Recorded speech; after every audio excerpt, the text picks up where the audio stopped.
Good morning, students. Welcome to the class. And this lecture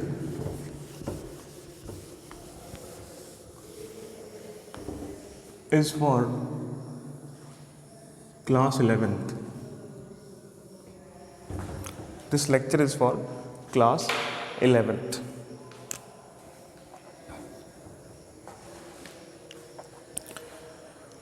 So, in the chapter chemical bonding, we have only 2 or 3 topics left. So, let us discuss. First topic is hydrogen bonding. देखिए, this is very special type of bond formed by hydrogen. Hydrogen can form a bond with F, N and O. The most electronegative elements of periodic table. Hydrogen can form a special type of bond with 3 most electronegative elements: fluorine, nitrogen and oxygen, the most electronegative elements of periodic table. Okay, and this bond is known as hydrogen bond. This bond is known as H bond and always denoted by a dash line, a dotted line. ठीक है? Now, there is 2 types of hydrogen bond. First is intermolecular. थोड़ा बड़ा लिखता हूँ. Intermolecular, ये पहला type हो गया. ठीक है. जो हमारा सेकेंड टाइप है हाइड्रोजन बॉन्ड का, that is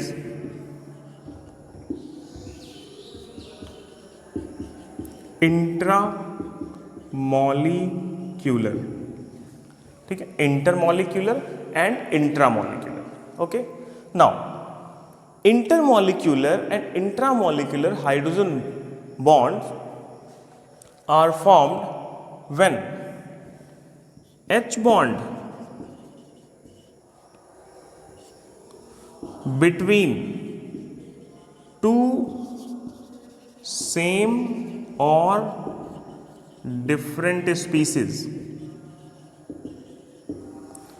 Hydrogen bond formed between 2 same or different species is known as intermolecular hydrogen bond, while intramolecular is H bond in the same species. मतलब एक ही स्पीसीज है, उसी के अंदर H बॉन्डिंग हो रही है, उसको बोला गया इंट्रा.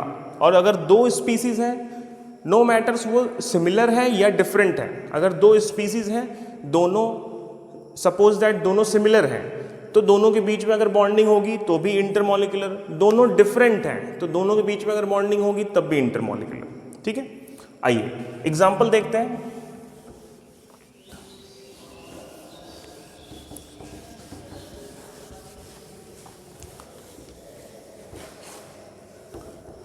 Example is HF.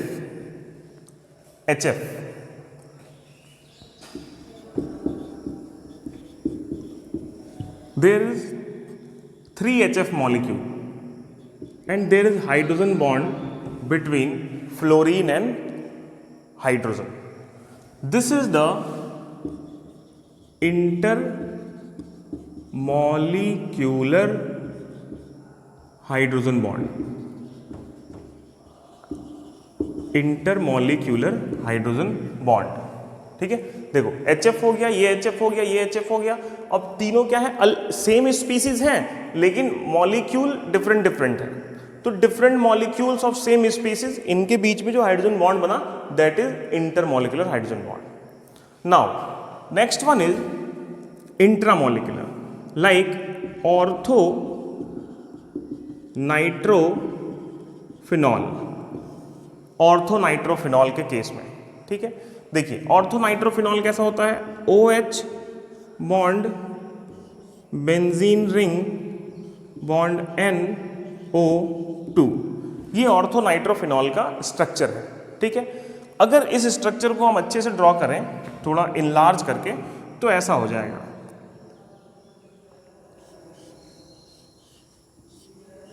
ये बेंजीन रिंग हो गया, ये N हो गया, ये डबल बॉन्ड O हो गया, ये सिंगल बॉन्ड O हो गया, ये O हो गया और ये H हो गया, ठीक है। देखिए OH है, OH है, NO2 है, NO2 है और बेंजीन रिंग है तो बेंजीन रिंग है। ये कोऑर्डिनेट बॉन्ड होता है, आप इसको ऐसे भी दिखा सकते हैं, ठीक है। Then the hydrogen bond form between same type of molecule, यहां जो बॉन्ड बन रहा है उसको क्या बोला जाएगा, इंट्रामॉलिक्यूलर। इंट्रामॉलिक्यूलर, इंट्रामॉलिक्यूलर मतलब मॉलिक्यूल के अंदर, एक ही मॉलिक्यूल है उसी के अंदर हाइड्रोजन बॉन्ड बन रहा है, that is intramolecular and this is intermolecular. So two types of hydrogen bond are there, intermolecular and intramolecular, and hydrogen bond can always form between H and F, H and N and H and O। या तो hydrogen fluorine के साथ रहे या nitrogen के साथ रहे या ऑक्सीजन के साथ रहे, this is the key point, तभी हाइड्रोजन बॉन्ड बनेगा, ठीक है। दूसरा की पॉइंट क्या है, अगर कहीं H बॉन्ड बन रहा है तो वहां पर मेल्टिंग और बॉइलिंग पॉइंट इंक्रीज हो जाएगा। ये कॉम्पिटिटिव मटेरियल है, हमेशा आता है क्वेश्चन, आपको 2-3 कंपाउंड लिखे रहेंगे, उसमें से किसी एक में हाइड्रोजन बॉन्ड बन रहा होगा and that only compound have highest melting and boiling point, because hydrogen bond increases the connectivity of atoms present in the species. जितनी ज़्यादा कनेक्टिविटी होगी उतनी ज़्यादा एनर्जी सप्लाई करनी पड़ेगी मेल्टिंग या बॉइलिंग पॉइंट को अचीव करने के लिए, तो मेल्टिंग बॉइलिंग पॉइंट क्या होगा, उतना ऊपर शिफ्ट होता जाएगा। इसलिए melting and boiling point increases in case of presence of hydrogen bonding, and if there is no hydrogen bonding, the melting and boiling point may be less. Okay, the next topic is dipole movement. ये एक topic बचा हुआ था dipole movement का, जो मैंने आपको नहीं बताया है। देखिए एक टॉपिक होता है पोलैरिटी। पोलैरिटी, अगर हम पोलैरिटी की बात करेंगे तो हम डाइपोल मूवमेंट तक पहुंच जाएंगे, ठीक। देखिए पोलैरिटी क्या है, formation of poles, formation of poles, pole का फॉर्मेशन। पोल मतलब चार्ज सेंटर, चार्ज सेंटर का फॉर्मेशन, ठीक है। चार्ज सेंटर बन रहा है कि नहीं बन रहा मॉलिक्यूल में। सपोज दैट H2O, ये क्या है, एक कोवेलेंट मॉलिक्यूल है। कोवेलेंट मॉलिक्यूल समझते हैं आप लोग, मैंने वीडियो में आपको बताया भी है कोवेलेंट क्या होता है, आयनिक क्या होता है। देन लेकिन जब ये ब्रेक करता है then it gives H positive and OH negative, and these are ions, and this is a property of ionic molecule to break up and release ion. But water is a covalent molecule, तब भी क्या है, वो ion supply कर रहा है। क्यों कर रहा है, इस पोलैरिटी के कारण। अब देखिए हुआ क्या, वाटर का स्ट्रक्चर ऐसा बना दिया हमने। अब ये जो हाइड्रोजन है ये क्या है, इलेक्ट्रो पॉजिटिव एलिमेंट है,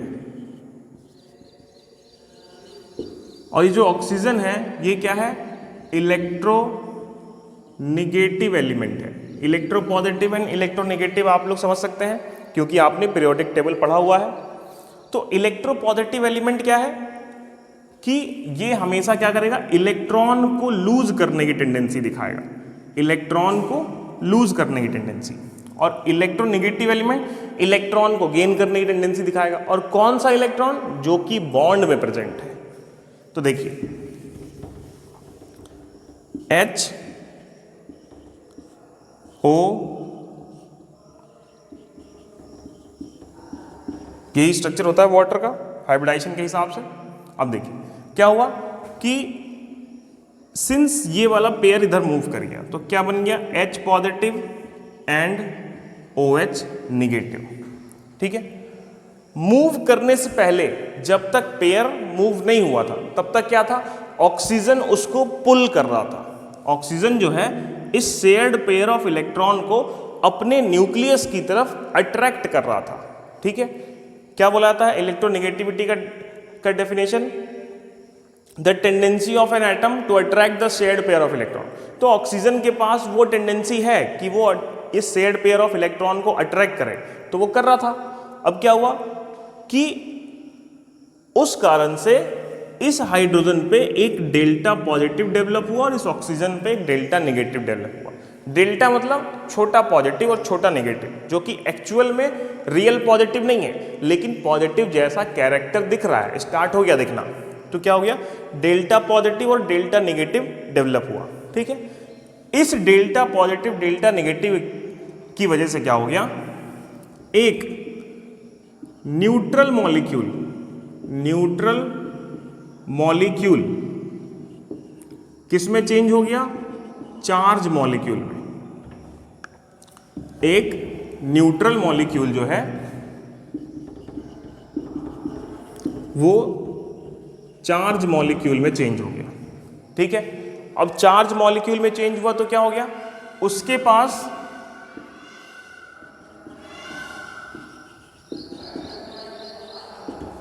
दो पोल्स आ गए। ठीक है, एक पॉजिटिव पोल आ गया और एक नेगेटिव पोल आ गया। ठीक है, एक पॉजिटिव पोल आ गया, दूसरा नेगेटिव पोल आ गया। ठीक है, अब देखिए इन दोनों पोल्स के बीच में एक फिक्स्ड डिफरेंस भी है।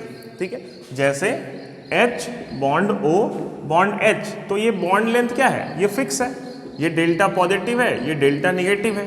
ठीक है, सो अब डाइपोल का डेफिनेशन क्या होता है, the arrangement of two charge centre separated by a fixed distance. The arrangement of two charge centre separated by a fixed distance. Suppose एक चार्ज सेंटर यहां लगा हुआ है, दूसरा चार्ज सेंटर यहां लगा हुआ है, डिस्टेंस फिक्स है, इसको एक डाइपोलर सिस्टम कहा जाएगा। ठीक है, मोमेंट का क्या मतलब हुआ, मोमेंट का मतलब हुआ कि इस डाइपोलर सिस्टम के कारण जो फोर्स ऑफ अट्रैक्शन यहां जनरेट हुआ, जिसके कारण से ये बॉन्ड पेयर इधर मूव किया, उसको क्या बोला गया, मोमेंट। ठीक है, तो इसको बोला गया कंप्लीटली को, मतलब इसको कलेक्टिवली बोला गया डाइपोल मूवमेंट। अब देखो कलेक्टिवली इसको बता दिया गया डाइपोल मोमेंट। नाउ अब क्या हुआ कि किसी ड्यू टू डाइपोल मूवमेंट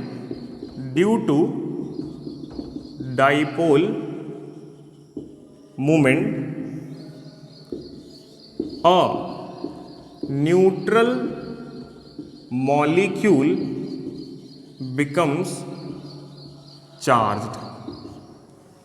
एक न्यूट्रल मॉलिक्यूल अब चार्ज मॉलिक्यूल में बदल चुका है। ठीक है, चार्ज मतलब आयन नहीं है, मॉलिक्यूल है वो। ठीक है, आयन नहीं है। चार्ज मॉलिक्यूल मतलब उसके पास दो सेंटर होंगे, पॉजिटिव भी और नेगेटिव भी। ठीक है, इसको बोला गया डाइपोल मूवमेंट। ठीक है, एक बार फिर से बताता हूं, डाइपोल मूवमेंट एक ऐसी कंडीशन है, एक ऐसा फोर्स ऑफ अट्रैक्शन है जो कि किसी न्यूट्रल मॉलिक्यूल को चार्ज मॉलिक्यूल में कन्वर्ट करता है। कैसे, नॉन पोलर मॉलिक्यूल को पोलर बनाता है। कैसे, जो इलेक्ट्रोनेगेटिव एलिमेंट प्रेजेंट है वो क्या करेगा, शेयर्ड पेयर ऑफ इलेक्ट्रॉन को अपनी तरफ अट्रैक्ट करेगा और उसकी वजह से क्या होगा, एक फोर्स ऑफ अट्रैक्शन डेवलप हो जाएगा between electropositive and electronegative. So a charge can induce like delta positive and delta negative. These two charge centers are always separated with a fixed gap, with a fixed distance, and this is known as a dipolar system. And the force generated due to dipolar system collectively known as dipole moment. ठीक है, चलिए ये dipole moment का topic हो गया। एक topic और बचा है आपके पास,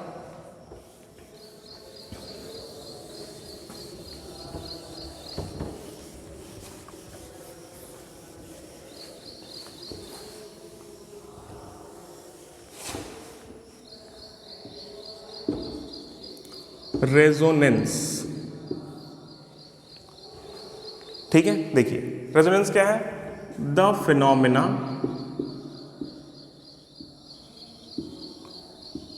ऑफ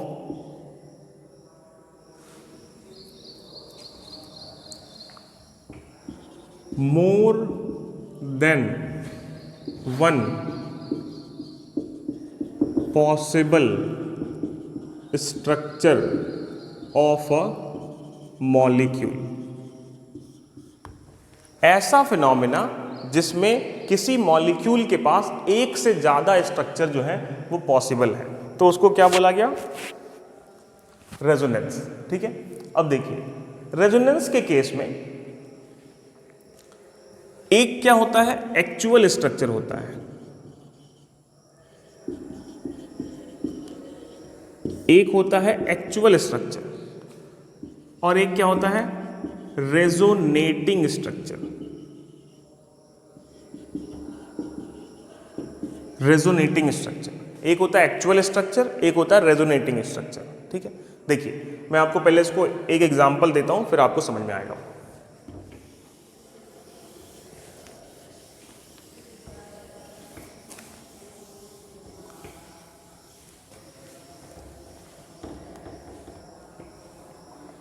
अच्छा, रेजोनेंस दो वजह से होता है, दो कारणों से रेजोनेंस होता है। There are two reasons.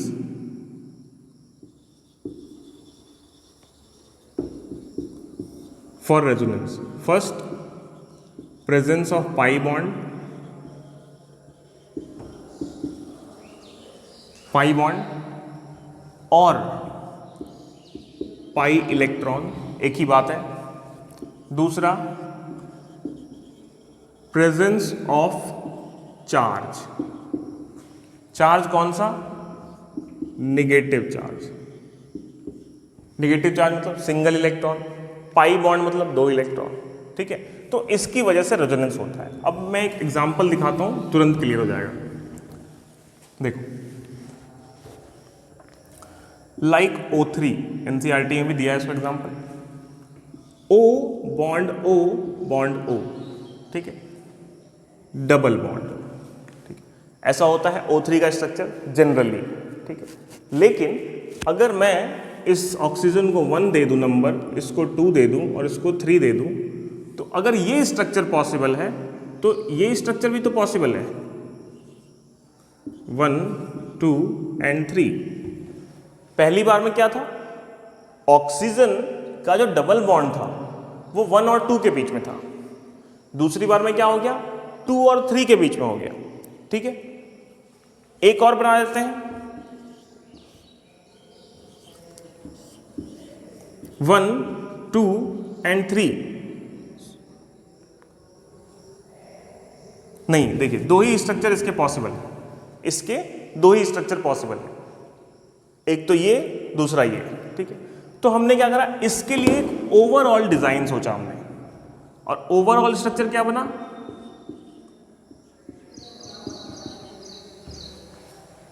ऐसा कुछ।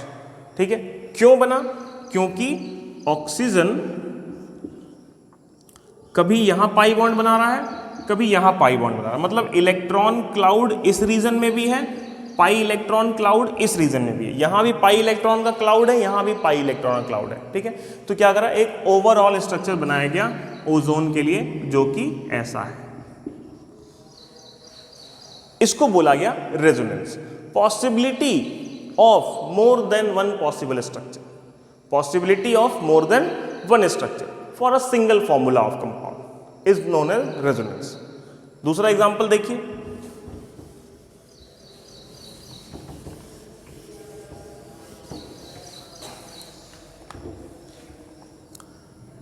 CO3 नेगेटिव की क्या है?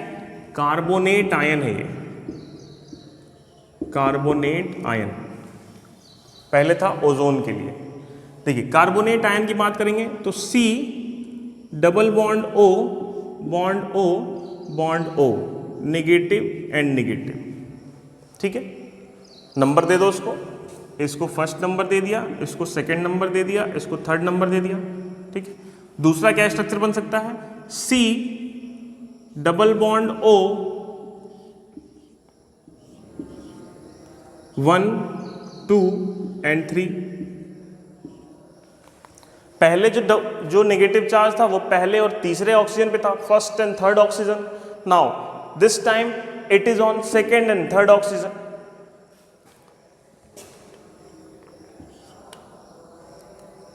फर्स्ट एंड थर्ड पे हो गया, सेकेंड थर्ड पे हो गया, अब किस पे आ जाएगा? फर्स्ट एंड सेकेंड पे।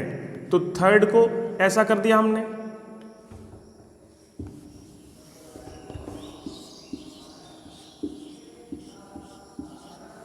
One two and this is 3।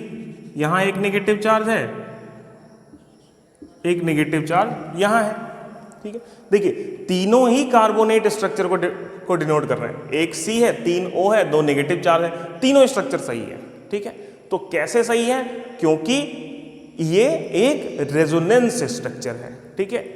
अच्छा, जितने भी पॉसिबल स्ट्रक्चर बने उसको क्या बोला गया? Resonating structures. All the possible structures are known as resonating structures, ठीक है। अच्छा, इसके लिए एवरेज स्ट्रक्चर क्या बनेगा? एग्रीगेट स्ट्रक्चर ऐसा बनेगा जी, CO3 है, double bond O, single bond O, single bond O, 2 negative, ठीक है। इसके लिए ये बनेगा स्ट्रक्चर, ठीक है। This is carbonate ion. तो this is all about the resonance and resonating structure. Okay, एक फैक्ट क्या है, की पॉइंट है, याद रखिएगा। स्टेबिलिटी ऑफ रेजोनेंस हाइब्रिड, ये जो रेजोनेंस हाइब्रिड बना है इसकी स्टेबिलिटी जो होगी सबसे ज्यादा होगी। Stability of resonance hybrid is always maximum. Stability क्या है? मैक्सिमम है, ठीक है। तो क्या हो जाएगा? एनर्जी मिनिमम होगी। अच्छा, इस चीज को अगर प्रूफ करना हो तो हम क्या बोलेंगे? ये बोलेंगे कि यहां पे चार्ज का डीलोकेलाइजेशन हो रहा है। टर्म याद रखिएगा, डीलोकेलाइजेशन, डीलोकेलाइजेशन, ठीक है। अच्छा, डीलोकेलाइजेशन मतलब अपने प्लेस को चेंज करना, बार बार चेंज करना, ठीक है। उससे क्या हो रहा है? एनर्जी क्या हो रही है? बहुत सारी एनर्जी रिलीज हो रही है, क्योंकि बॉन्ड बार बार बन रहे हैं, बार बार टूट रहे हैं, बहुत सारी एनर्जी बर्बाद हो रही है, निकल रही है। तो जब एनर्जी निकलेगी तो एनर्जी वैल्यू कम हो जाएगी, स्टेबिलिटी फैक्टर बढ़ जाएगा। Okay guys, so this is all about resonance and all.